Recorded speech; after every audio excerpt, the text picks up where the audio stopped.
और गांव में रामू और महेश नाम की दो दोस्त रहा करते थे। रामू बहुत ही मेहनती था, लेकिन महेश आलस करके अपने खेतों में काम किया करता था।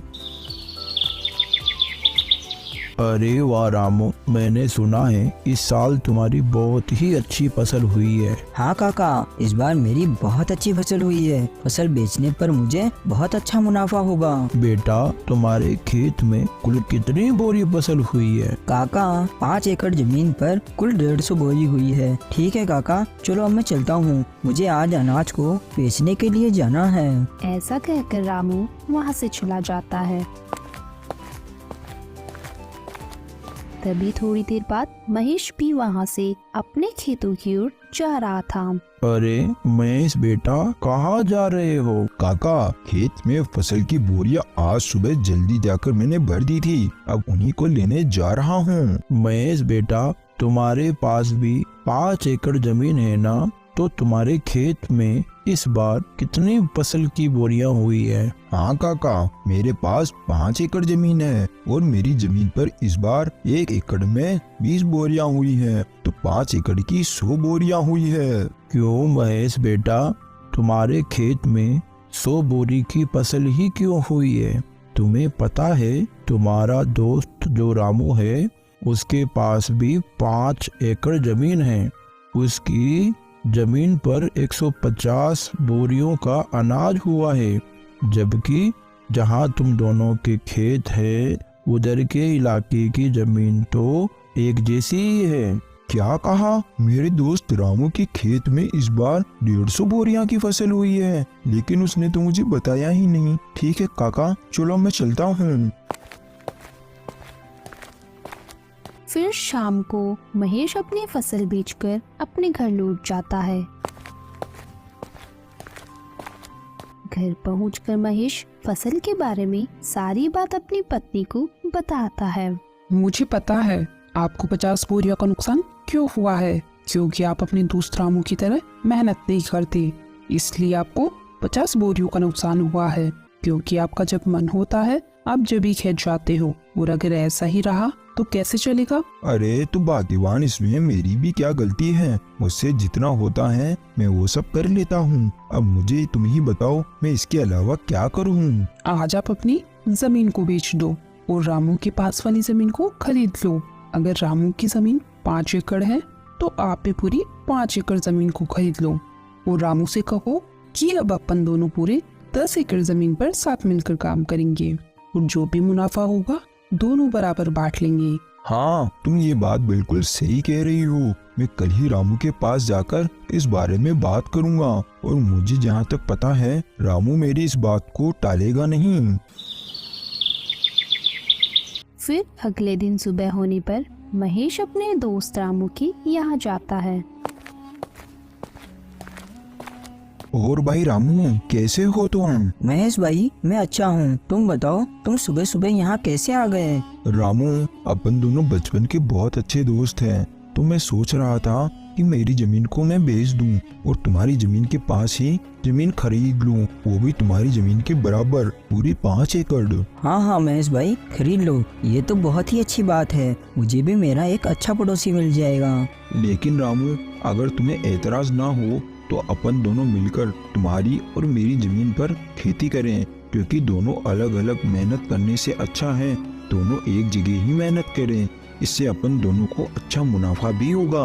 हाँ हाँ महेश भाई, मुझे इस बात से कोई एतराज नहीं है। चलो अपन सेठ मनीराम के यहाँ चलकर जमीन को खरीदने और बेचने की बात करते हैं, क्योंकि मेरे खेत के पास की जमीन सेठ मनीराम की है। फिर दोनों सेठ मनीराम के पास चले जाते हैं।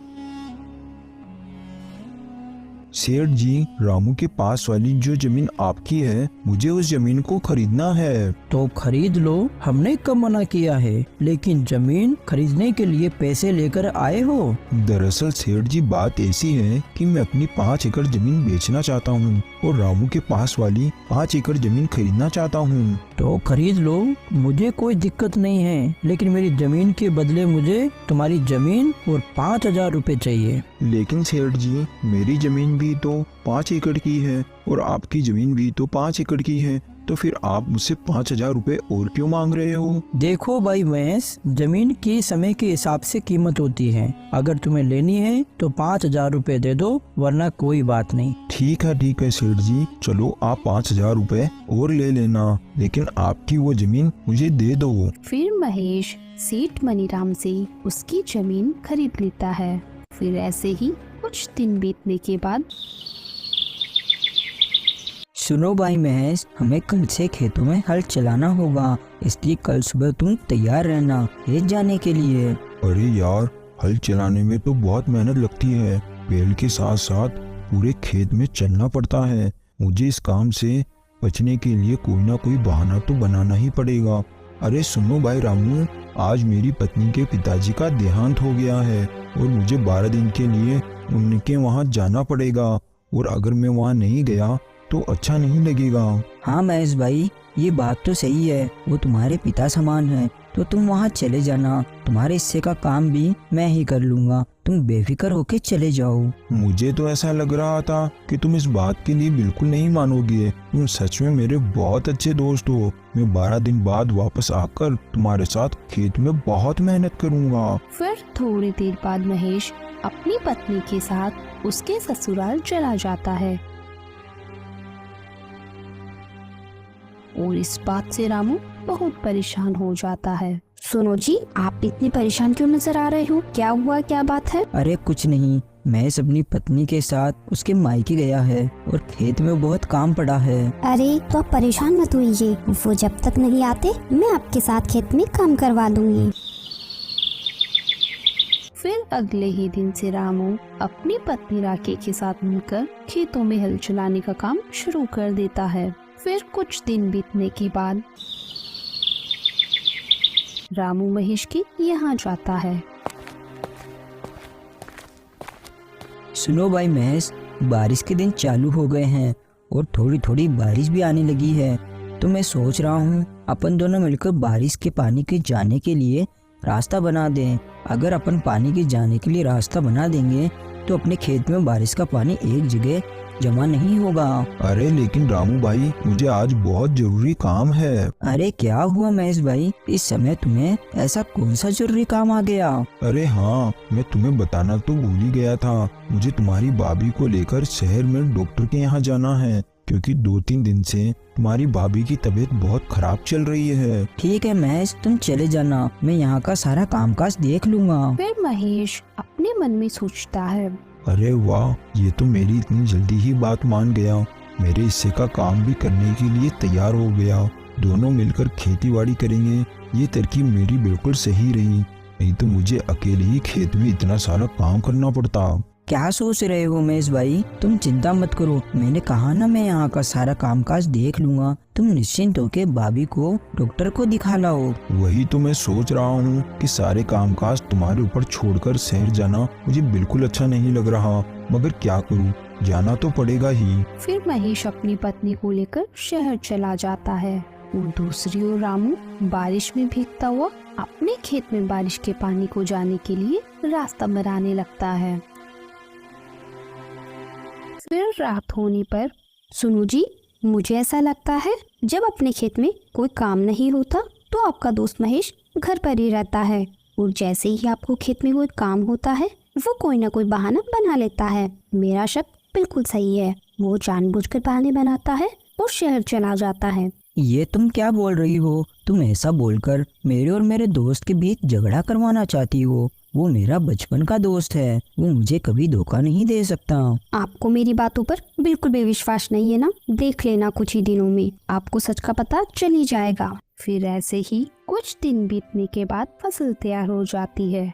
महेश भाई, चलो आज हमें फसल की कटाई करनी है, क्योंकि आज शाम को ही मुझे मेरी पत्नी के साथ शाली की शादी में जाना है, और आज फसल को नहीं काटा तो कल से फसल खराब होना शुरू हो जाएगी। हाँ रामू भाई, चलो आज अपन फसल को काट कर बोरियों में भर लेंगे। फिर वो दोनों खेत में चले जाते हैं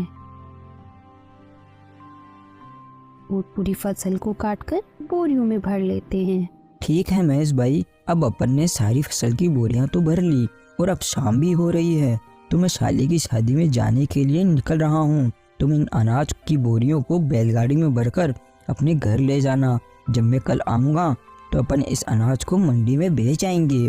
अरे भाई तुम चिंता मत करो, जब मुझे काम था तो सारा काम तुमने अकेले ही किया था, और अब तुम्हें काम है तो मैं सारा काम अकेले ही कर लूँगा। तुम इस बात की बिल्कुल भी चिंता मत करो, मैं इन बोरियों को बैलगाड़ी में भरकर घर ले जाऊँगा। फिर महेश सारी फसल को बैलगाड़ी में भरकर घर ले आता है। सारी फसल को यहाँ क्यों लेकर आए हो? मंडी में बेचकर क्यों नहीं आए? वो क्या है ना, रामू उसकी शादी की शादी में गया है और वो कल सुबह तक लौटेगा। उसके आने के बाद ही हम इन बोरियों को मंडी में बेच आएंगे। चलो ये तो अच्छा है कि सारी बोरियां आप यहाँ लेकर आए हो। मेरे पास एक तरकीब है। बताओ बताओ क्या तरकीब है, और यहाँ फसल को लाना क्यों सही है? देखिए, आपका दोस्त कल सुबह तक नहीं आने वाला, और इतने में अपन इन सारी बोरियों को अपने घर के पीछे वाले कमरे में रख दे तो सारी फसल का पैसा केवल अपना होगा। हाँ ये बात तो तुम बिल्कुल सही कह रही हो, लेकिन अपन रामू को क्या बोलेंगे कि सारी फसल कहाँ गई?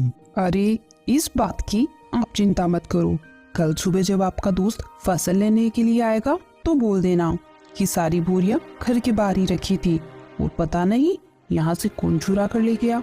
बस इतना ही बोल देना। इसमें आपका दोस्त क्या ही कर पाएगा, वो कुछ नहीं बोलेगा। अरे वाह भाग्यवान, तुम कितनी अक्लमंद हो, तुम्हारा कितना दिमाग चलता है। मैं तो केवल खेत में काम करने से ही बच रहा था और तुमने तो सारी फसल को ही अपना बना लिया। वाह भाग्यवान वाह। आप इस काम में बिल्कुल भी देरी मत कीजिए। आप सारी बोरियों को बैलगाड़ी से उतारकर घर के बाहर ही रख दीजिए, ताकि गांव वाले भी देख सके कि बोरियां आपने घर के बाहर रखी है। फिर रात होने पर अपन दोनों मिलकर बोरियों को छुपा देंगे। फिर रात होने पर दोनों पति पत्नी मिलकर सारी बोरियों को घर के पीछे वाले कमरे में छुपा देते हैं। फिर अगले दिन सुबह होने पर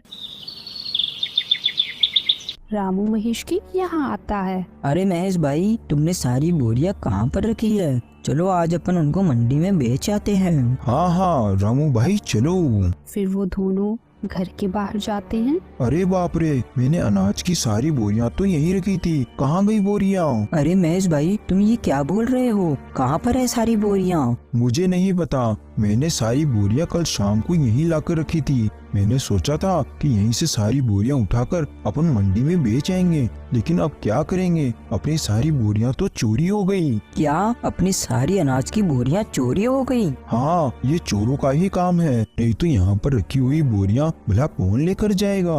महेश भाई, तुमने ये क्या किया? पूरे 6 महीने की मेहनत को तुमने चोरों के हाथों में सौंप दिया। मुझे तुमसे ये उम्मीद नहीं थी। अरे रामू भाई, ये तुम क्या बोल रहे हो? तुम तो ऐसे बोल रहे हो जैसे उस फसल में तुम्हारा अकेले का ही हिस्सा था और मैंने चोरों को जानबूझकर वो बोरियां जिसे हाथ में दे दी हो। उस फसल में मेरा भी तो हिस्सा था, नुकसान मेरा भी तो हुआ है। हाँ ये बात भी बिल्कुल सही है। चोर अपन दोनों का ही हिस्सा लेकर गए हैं। अपन दोनों को ही बहुत बड़ा भारी नुकसान हुआ है। चलो ठीक है, अब मैं अपने घर चलता हूँ। ऐसा कहकर रामू वहाँ से अपने घर चला जाता है।